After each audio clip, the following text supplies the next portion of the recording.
que era tan importante. Los seres humanos habían estado esperando este momento. ¿Fue algo fortuito?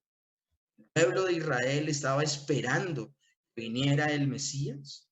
¿O fue algo de verdad que marcó a las edades, que era algo preparado desde antes de la fundación del mundo? Mis hermanos, nosotros hemos visto en el tema anterior detrás de la cortina. Hemos visto detrás de la eternidad. Por esa razón podemos ver esto. Una persona que no tenga el conocimiento de las escrituras o que ignore las costumbres de aquella época entre los judíos, no sabrían si estaban esperando a alguien. Por eso es tan extraordinario que aún reyes de Oriente, reyes extranjeros, hayan sido movidos por el Señor a estudiar las escrituras y ver en ellas que apuntaban a que nacería uno. Entonces, quienes visitaron al Señor Jesús definitivamente conocían de la palabra, conocían de las promesas y por eso había una gran expectativa. El día de hoy vamos a hacer algo y este estudio lo vamos a basar en un estudio que hace R.C. Sproul al respecto, sobre 3 cánticos dados por la inspiración del Espíritu Santo en torno a la natividad. Es importante que meditemos en estos 3 cánticos. ¿Por qué? ¿Por qué razón? Hay una razón puntual para hacerlo, mis hermanos. Y es que Dios, cada vez que presentaba una liberación, una situación maravillosa de redención al pueblo, siempre lo expresaba con cánticos. Siempre que Dios realiza una particular, significativa obra de rescate, redención y liberación, esa acción era celebrada por cánticos. Ejemplo, cuando liberó al pueblo de Egipto, condujo a los hebreos al desierto a que lo adoraran camino de 3 días, hubo ocasión para un cántico de Moisés. La misma oportunidad y en el mismo espacio de tiempo, un cántico de María, la hermana de Moisés. También podemos ver aún en el libro de Jueces un cántico de victoria de Débora hacia el Señor. En el mismo Apocalipsis, para que nos demos cuenta que esto no solamente es algo enmarcado en el Antiguo Testamento, en el mismo Apocalipsis dice que a su pueblo le será dado un cántico nuevo. ¿Por qué le será dado un cántico nuevo? Porque será la expresión de adoración, producto de que la redención, rescate de Dios, su pueblo, ha sido completo. Ustedes saben que esta redención, este plan de salvación, no concluye con que seamos salvos, sino con la glorificación. El día de hoy, por esa razón, vamos a ver 3 cánticos que elevaron 3 personas distintas en torno al nacimiento del Señor Jesús. El cántico de María, la madre del Señor Jesús, el cántico de Zacarías, el padre de Juan el Bautista, pero que también expresó algunas verdades a manera de canto acerca del Mesías, y el cántico de Simeón, el anciano que encuentra al bebé ya nacido y exalta al Señor, una promesa que le había hecho el Señor a él, que no conocería la vida sin ver al Salvador. Entonces, esto es importante que meditemos en ello. Y vamos a comenzar el día de hoy con el cántico de María, con el cántico de María. Yo creo que conocemos muy bien cómo entra este cántico, ¿no? Engrandece mi alma al Señor y mi espíritu se alegra en Dios, mi Salvador. Este cántico de engrandece se habla del Magnificat. Es lo que está haciendo María al recibir de parte del ángel la buena noticia de que ella va a tener al Salvador. Esto es impresionante. El ángel la visita, le da las buenas nuevas, le dice que ha sido elegida, que ha sido escogida, no por algo bien que haya hecho ella, no por una condición que en sí misma tenga ella. Ya vamos a ver en el cántico que a ella le queda eso claro totalmente, sino que el Señor la eligió sencillamente por el puro afecto de su voluntad. Entre tantas mujeres fue escogida ella. Y esto es maravilloso porque esa elección para que ella fuera la madre del Señor Jesús, de nuestro Señor Jesucristo, provoca en ella inmediatamente un sentido de adoración, porque ella sabe, con este anuncio que le da el ángel, sabe que a través de ese niño no entiende todas las cosas, no lo entiende de manera perfecta, pero sí sabe que a través del niño que nacerá vendrá libertad, vendrá redención y vendrá salvación de parte de Dios. Y como lo hemos visto sistemáticamente en las Escrituras, esto va a producir en María un cántico de adoración. Pero mis hermanos, vayamos a la escritura y leamos qué dice la bendita palabra del Señor. Lucas capítulo 1 del 46 al 55 dice así. Entonces María dijo, luego de la anunciación del ángel, engrandece mi alma al Señor, mi espíritu se regocija en Dios mi Salvador, porque ha mirado la bajeza de su sierva. Desde aquí, desde ahora, me dirán bienaventurada todas las generaciones. Lo primero que exalta María con este cántico es que ella es consciente de que en ella misma no hay condición alguna, no hay razón aparente alguna, porque, bueno, aparente y no aparente, o sea, sencillamente ella tiene claro que no hay razón para haber sido elegida. Si algo tiene que mostrar ella al Señor, es su bajeza, es una humildad completa. María sabe quién es Dios y María sabe quién es ella. Eso es lo terrible. Si hay personas que de verdad quisieran honrar la memoria de María, no la adorarían, porque ella sabe claramente quién es Dios y quién es ella, y sabe que ella es indigna de haber sido elegida, y eso lo nombro y lo menciono a mis hermanos, por esa herejía que enseña la Iglesia Católico Romana acerca de la Inmaculada Concepción, donde ellos dicen que María fue conservada del pecado original cuando ella nació y que desde su nacimiento fue reservada por Dios para ser la madre de Jesús. Eso es mentira. María era una mujer como todas las personas. María heredó el pecado original.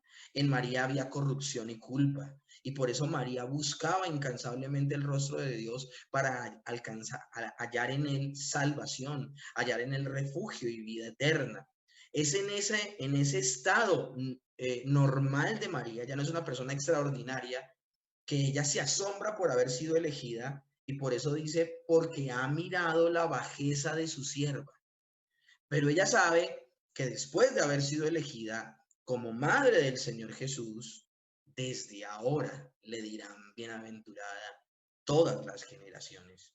Y no porque haya, vuelvo y repito, una condición en ella misma, sino porque en ella será la madre del Señor Jesús. Y sigue diciendo en el verso 49, porque me ha hecho grandes cosas el poderoso, santo es su nombre. María conocía a Dios. María sabía que Dios era todopoderoso, que era santo, y esto nos deja ver que María conoce a Dios. ¿Por qué? Porque conoce sus atributos. Ella no tenía una idea incorrecta acerca de Dios. Ella tenía una idea bíblica, escritural acerca de Dios.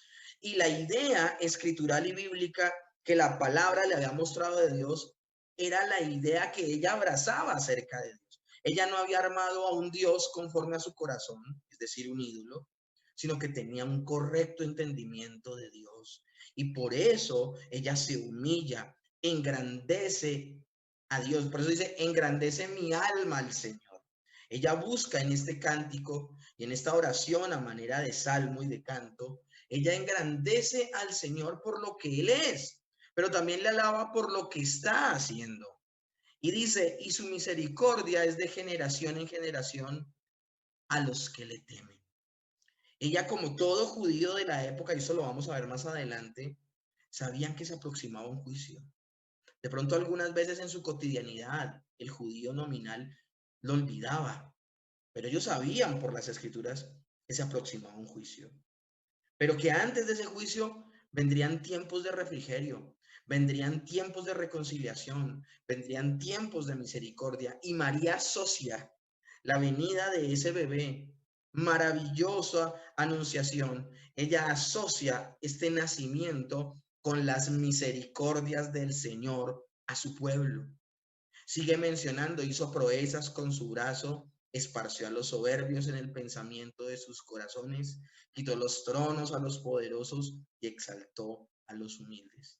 Cuando ella dice hizo proezas con su brazo, ella está reconociendo que el mismo hecho de ese nacimiento es un milagro. Ella le pregunta al ángel y le dice, pero ¿cómo será esto? ¿Cómo acontecerá esto si yo no conozco varón? Y el ángel le explica que el poder de Dios, que el mismo Espíritu Santo vendrá sobre ella y concebirá y dará a luz un hijo. Entonces ella, sin dudarlo, exalta a Dios por esa manifestación sobrenatural a través de la cual vendrá el Hijo de Dios. Pero también menciona: esparció a los soberbios en el pensamiento de sus corazones, quita de los tronos a los poderosos y exaltó a los humildes.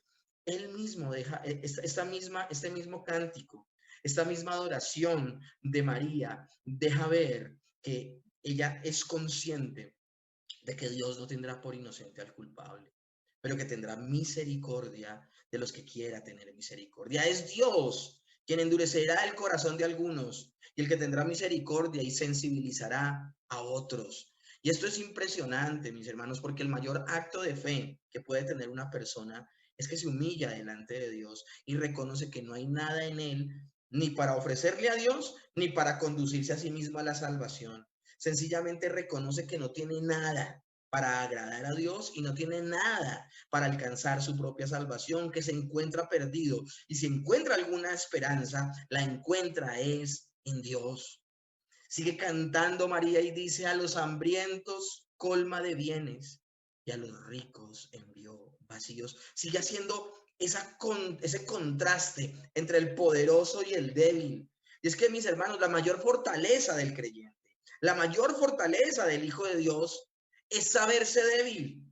Por eso el apóstol Pablo decía, cuando el Señor le dice: bástate mi gracia, porque mi poder se perfecciona en la debilidad.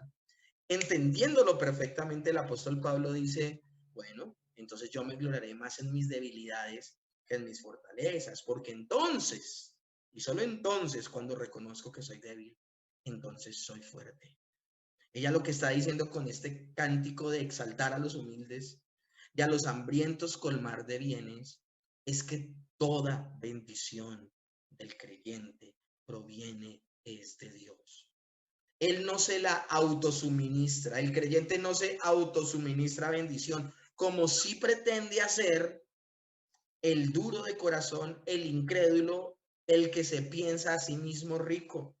El Señor Jesús le tiene que llamar la atención a una de las iglesias de Apocalipsis y decirle: ustedes piensan que son ricos, pero son unos pobres desventurados desnudos que están por perderse si siguen en ese comportamiento. Es la persona que reconoce su bancarrota espiritual la que recibirá el favor de Dios, no el que se piensa que tiene lo suficiente en sí mismo para autosostenerse. Socorrió a Israel, su siervo, acordándose de la misericordia, de la cual habló a nuestros padres, a la casa de Abraham y a su descendencia para siempre. Esto es interesantísimo, mis hermanos. Cuando dice María en su cántico: socorrió a Israel, su siervo, acordándose de la misericordia, ella está exaltando un hecho de que Dios no es hombre para mentir, ni hijo de hombre para arrepentirse, y que si el Señor prometió algo, lo iba a cumplir. Él había prometido desde antaño: de la mujer se levantará uno que le pise la cabeza a la serpiente mientras ésta le herirá el talón. El Señor le había dicho a Abraham: de tu simiente, de la simiente que levante de ti, bendeciré a todas las naciones de la tierra. Y el apóstol Pablo nos da luz al respecto y nos habla de que esa simiente estaba hablándola en singular y estaba hablando de alguien en particular, de nuestro Señor Jesucristo.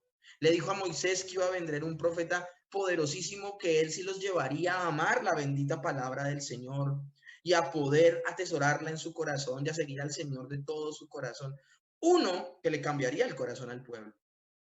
Le habló Dios a David y le dijo: vendrá uno que su reino no tendrá fin. Le habló a Daniel y le dijo: uno con apariencia de hijo del hombre, pero que descenderá del cielo. O sea, eran muchas promesas las que habían en torno a la salvación, al socorro que Dios enviaría a su pueblo.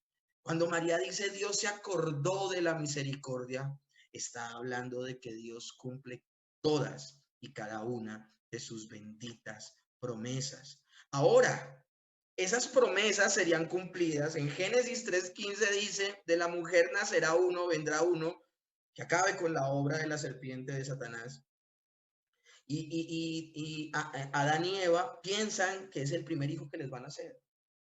Y así pasan miles de años desde que el Señor da la promesa hasta que ésta se va a cumplir. Estamos en este momento. Estamos en el momento donde está a punto de cruzarse la meta después de una larga carrera de relevos. Cruzar la meta y llegar al tiempo, al momento perfecto del nacimiento del Hijo de Dios y del cumplimiento de todas estas promesas del Antiguo Testamento. A eso se le conoce con el nombre pleroma, el pleroma de Dios, el tiempo exacto y perfecto de Dios. Pleroma sugiere que Jesús nació en la plenitud del tiempo. ¿Y esto qué quiere decir, mis hermanos? Que toda la historia ha estado esperando, escúchenme bien, esperando, buscando y procurando que este niño que está a punto de nacer, naciera. Pero nacerá cuando lo ha dispuesto Dios, no antes, no después. Nacerá en el pleroma de Dios. La historia ha estado tan preparada por Dios que cuando llega la plenitud del tiempo, se cumplirá su decreto. El momento decretado por Dios, ni siquiera solo en Génesis 3:15. En Génesis 3:15 lo verbalizó a los seres humanos por primera vez. Pero él había determinado eso desde antes de la fundación del mundo. Y fue el primer devocional que vimos en esta serie de devocionales acerca de la obra de nuestro Señor Jesucristo. Jesús, en el momento indicado, en la plenitud del tiempo, en el pleroma de Dios, nace de la Virgen María. Gloria a Dios, porque el tiempo había llegado y estaba a punto de nacer el Salvador del mundo. Ahora pasemos al cántico de Zacarías. En el cántico de Zacarías está dividido en varias partes, vamos a verlo en varias partes, y comienza de la siguiente manera. Lucas capítulo 1 del 68 al 70. Bendito el Señor Dios de Israel, que ha visitado y redimido a su pueblo, y nos levantó un poderoso Salvador en la casa de David su siervo, como habló por boca de sus santos profetas, que fueron desde el principio. El cántico, primero que todo, tenemos que tener en cuenta antes de empezar a desmenuzar el cántico, lo que vamos a hacer es que debemos ver el énfasis que tiene Zacarías. El cántico de Zacarías, al igual que el cántico de María, está centrado en un evento, en la visitación de Dios. Yo aquí quiero que entendamos el término visitación. No solamente es el nacimiento del Señor Jesús, es que ¿qué significa que el Señor Jesús naciera? En el mismo nacimiento se está cumpliendo una de muchas promesas. La Virgen dará a luz. Pero también otro pasaje de Isaías decía que vendría uno que se llamaría Emanuel y significa Dios entre nosotros. Y eso fue lo maravilloso que veíamos el devocional pasado acerca de la encarnación. Cuando Dios toma forma de hombre, es habitando Dios en medio de nosotros. Una cosa impresionante y maravillosa. Dios habitando en medio de nosotros. Pero también tenemos que meditar en lo que significa precisamente eso de visitación. Viene del griego escopeo, pero la palabra que vamos a estar estudiando es episcopo. Ahora, la palabra episcopo es la fusión de escopeo y epi. Vamos a saber qué significan estas dos.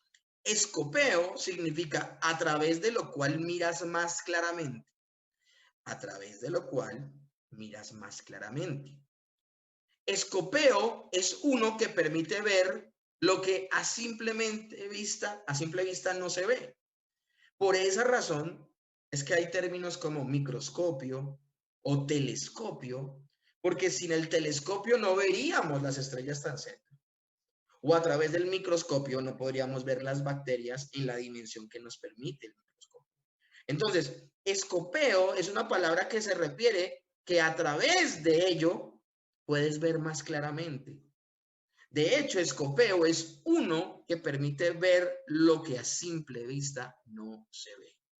Ahora, por otro lado, la palabra epi significa uno que mira esforzadamente, detalladamente, plenamente. Epi nos habla de uno al cual nada le pasa por desapercibido, uno al cual no se le puede ocultar nada, Algo como lo que dice la escritura en Hebreos 4:12, donde dice que la palabra, ante la palabra, todas las cosas están desnudas. Eso significa epi. Entonces, cuando unimos el epi con el escopeo, de ahí sale la palabra episcopo, uno que velaba para saber, y episcopo era el nombre de un soldado de alto rango, de gran rango dentro de los ejércitos, que tenía una labor específica. Uno que velaba para saber si la tropa estaba lista y miraba exhaustivamente entre ellos. Imagínense, el que pasaba revista en medio del ejército. Pero si las personas no cumplían con los requerimientos que exigía el ejército, iban a ser castigados.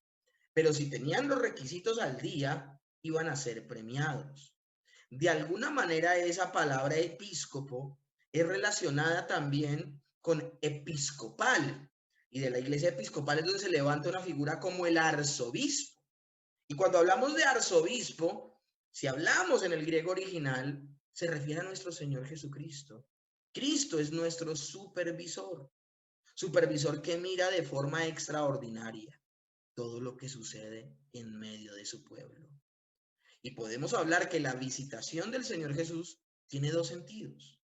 La primera venida va a ser en misericordia, en compasión y invitando a las personas a que se reconcilien con Dios. Ahora, su segunda venida será una venida precisamente en juicio para darle castigo a los que se olvidaron de Dios. El pueblo judío sí esperaba la visita de un Salvador y la esperaba antes de ese juicio venidero que todos sabían que se aproximaba. Vuelvo y repito lo que dije en el cántico de María. El judío promedio sabía que iba a venir un día del juicio, pero que ese día iba a ser antecedido por un tiempo de refrigerio, de misericordia y de compasión de parte del Señor. Pues mis hermanos, no solamente se ha cumplido el tiempo, no solamente ha venido el Señor. ¿A qué ha venido el Señor? Nuestro Señor Jesucristo ha venido a reconciliar, ha visitado su pueblo para redimirlo. Es lo que dice el pasaje. Ha visitado y redimido a su pueblo. Y nos levanta, dice Zacarías, un poderoso salvador en la casa de David, su siervo. Esto es impresionante. Aún Zacarías está declarando que se están cumpliendo todas las palabras, que ese niño venía de Belén, que era directo descendiente del rey David, como habló por boca de sus santos profetas, que fueron desde el principio. Es que no puede ser de otra manera. Si Zacarías, si María están siendo inspirados por el Espíritu Santo, ellos no pueden hablar otra cosa que no hayan hablado los profetas. Es que es así, el mismo Espíritu es el que los está guiando. Y él está diciendo, todos los profetas hablaron de este bebé, todos los profetas de este que va a nacer. Esto es impresionante lo que está hablando Zacarías. Pero sigue con su cántico diciendo en el verso 71, salvación de nuestros enemigos y de la mano de todos los que nos aborrecieron, para hacer misericordia con nuestros padres y acordarse de su santo pacto. Mis hermanos, aquí por segunda vez un cántico menciona de que Dios no es hombre para mentir, ni hijo de hombre para arrepentirse, sino que Él cumplirá sus benditas promesas del juramento que hizo Abraham nuestro padre, que nos había de conceder, que librados de nuestros enemigos, sin temor le serviríamos en santidad y en justicia delante de Él todos nuestros días. Es que de eso se trata la salvación que trae nuestro Señor Jesucristo. Nos salva del juicio y por su misericordia nos da la capacidad, escúchenme de bien, de vivir en santidad por sus justicias y por su obra perfecta. Dios es un Dios confiable que cumple cada una de las buenas promesas que ha hecho a su pueblo. Ambos cánticos entonces lo que hacen es celebrar la visitación de Dios sobre su pueblo, la visitación no solamente de Dios de paso, sino que el mismo Dios se hizo hombre y habitó en medio de nosotros. Esto es interesante, mis hermanos. En el Antiguo Testamento, el Señor quiso tabernaculizar. Tabernaculizar significa habitar en medio de, y él tabernaculizó en medio de su pueblo a través de la tienda llamada el tabernáculo. Y eso solamente era una sombra. Uno dice, pues qué cosa tan maravillosa, ¿qué más podemos esperar? Pues es que eso era una sombra. Eso no era una finalidad en sí mismo. Ni el tabernáculo ni el templo eran un fin en sí mismo. Apuntaban a nuestro Señor Jesucristo, al Emanuel, a Dios entre nosotros, donde habitó en medio de nosotros. Y como dice el apóstol, y le vimos con la gloria, gloria del Padre. Esto es maravilloso, mis hermanos. Esto es maravilloso. Dios estaba entre nosotros. Y finalmente vemos el cántico de Simeón. Y dice así la bendita palabra del Señor. Y he aquí, había en Jerusalén un hombre llamado Simeón. Y este hombre justo y piadoso, esperando la consolación de Israel. Y el Espíritu estaba sobre él. Y le había sido revelado por el Espíritu que no vería la muerte antes que viese al ungido del Señor. Y movido por el Espíritu, vino al templo.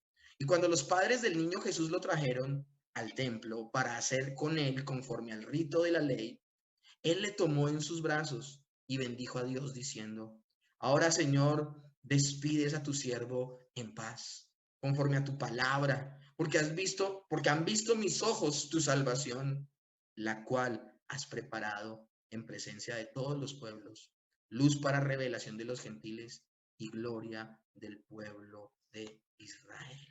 Una cosa impresionante. A mí me gustaría meter en contexto esta historia de lo que ya hemos hablado. Hemos hablado del pleroma de Dios, del tiempo específico, del tiempo perfecto de Dios, de cuando se cumplía, de que toda la historia del mundo ha girado en torno a la venida de este niño, de este bebé, del Salvador, de nuestro Señor Jesucristo. Bueno, Dios le había prometido a Simeón que él no moriría por el Espíritu Santo. Dice el verso, ya les digo, el verso 25. Y este hombre justo y piadoso esperaba la consolación de Israel y el Espíritu Santo estaba sobre él. Verso 26. Y le había sido revelado por el Espíritu Santo que no vería la muerte antes de que viese al ungido del Señor. Yo creo que cada vez se volvía más viejo, cada vez él seguía viendo más deteriorada su vida y nada que sucedía, nada que se cumplía la promesa. Pero en determinado momento, en el pleroma de Dios, es movido por el mismo Espíritu que le había revelado esto, es movido al templo. Y llega al templo. Y cuando llega al templo, se encuentra con este bebé y guiado por el Espíritu Santo le dice, es él. Imagínense la sorpresa de José y de María, que sencillamente están yendo al templo para seguir el rito de la purificación que es posterior al nacimiento de un bebé.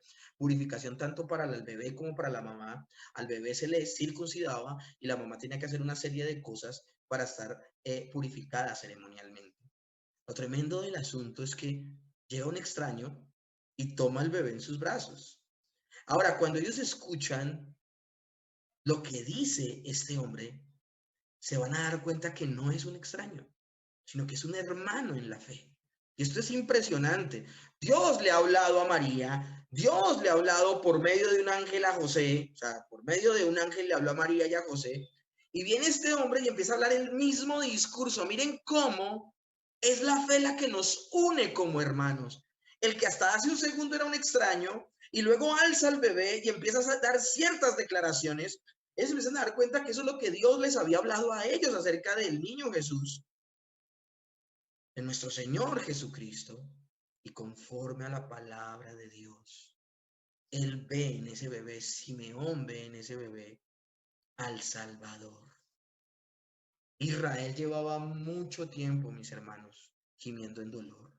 Y Jesús vendría a traer la misericordia de Dios y consolar a su pueblo. Ese es otro nombre que se le da a nuestro Señor Jesucristo, el que consuela. Y sigue el texto, mis hermanos. Y ya con esto cerramos el día de hoy. Lucas 2, 33 al 38 dice, y José, su madre, y su madre estaban maravillados de todo lo que se decía. Y los bendijo Simeón y dijo a su madre María. Esto es interesantísimo. Y es interesantísimo, mis hermanos, pero también es muy fuerte lo que sucede. porque en esta declaración de Simeón, en esta canción, en este himno que él eleva, no solamente habla de que Dios ha sido bueno concediéndole un salvador al pueblo, sino que da un atisbo de que esa salvación será por medio de un momento muy doloroso. Dice, y los bendijo Simeón, es decir, Simeón bendijo a María y a José, bendijo al niño. He aquí está puesto la caída para el levantamiento de muchos en Israel, para señal que será contradicha. Adelante el Señor Jesucristo diría, el que no recoge conmigo desparrama, y el que no es conmigo contra mí es. Es mejor caer sobre la roca y ser quebrantado, que la roca caiga sobre esta persona y sea desmenuzada. Eso es lo que está hablando Simeón. E inmediatamente le dice a su madre, una espada traspasará tu misma alma, para que sean revelados los pensamientos de muchos corazones. Hermanos, este texto se está refiriendo a la cruz. Ese es el dolor, o sea, la Biblia expresa el dolor que siente una madre al ver a su hijo morir. Está expresando. Ahora, ¿cuántas veces María se gozaría de todos estos momentos? ¿Cuántas veces María se preguntaría a qué se refirió Simeón cuando dijo esto? Tal vez viendo crecer a su hijo, tal vez verlo crecía en estatura, en gracia con los hombres, en gracia para con Dios, crecía en sabiduría. Ella se preguntaba qué quiso decir este hombre al decir estas palabras. Pregunta que tal vez José y María también se hicieron cuando los sabios de Oriente llegaron. En medio de los regalos no solo les dan oro, que obviamente lo debieron haber usado para su sostenimiento en Egipto. Ellos se deberían haber preguntado, ¿qué persona trae a un baby shower una corona mortuaria? Porque el incienso y la mirra apuntaban a un compuesto que se preparaba para ungir los cuerpos, a los cadáveres. Es que desde el mismo nacimiento del Señor Jesús ya se estaba anunciando que había nacido para darnos vida a través de su muerte.